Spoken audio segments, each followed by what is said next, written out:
I'm Harrison Whitney, Dr. Laurie Watson, Chair, University of San Diego, Department of Philosophy, is now working in conjunction with retired Professor Emeritus Professor Dr. Patrick Hurley.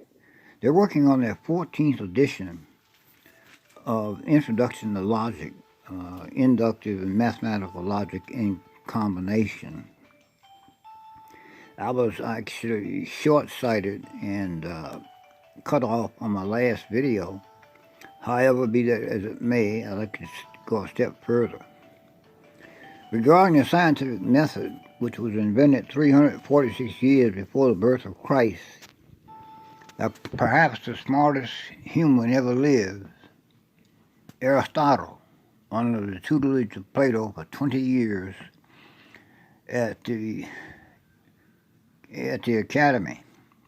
After 20 years at the academy, where Aristotle studied under Plato spiritual things, the unknown world, the unseen world, the allegory of the cave. Man sees light and runs back into the cave. Mathematical logic, inductive logic, symbolic logic, Hindu logic, inductive logic, etc., are all essence of light as far as the scientific method is concerned. Development involves making a clear statement about your objective. Second step of the scientific method is to collect all the facts and data, which the CDC has not done.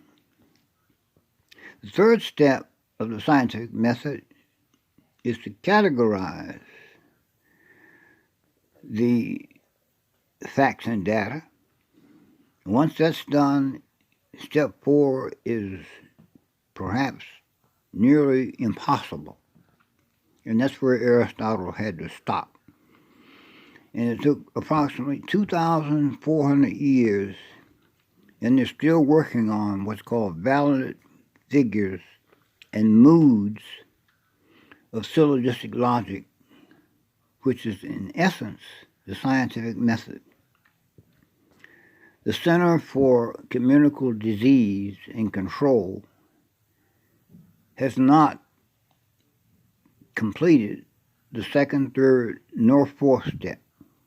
They've only made a clear statement about their objective to find a vaccination or a cure for this coronavirus, and coronaviruses have been around for hundreds of years.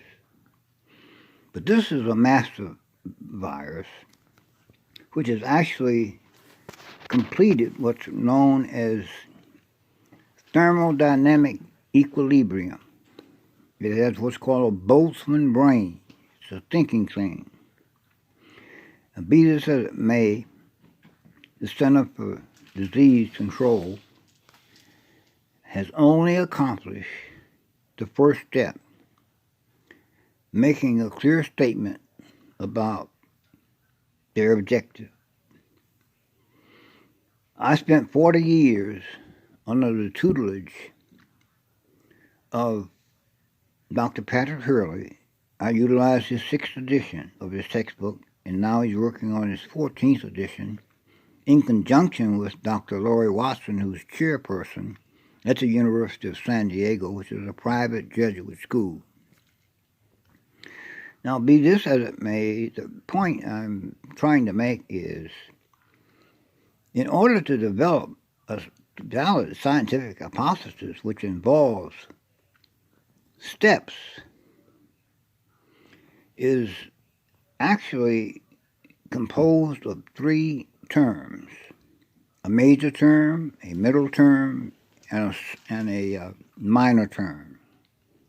By definition, the major term must be geometrically the predicate term of the conclusion.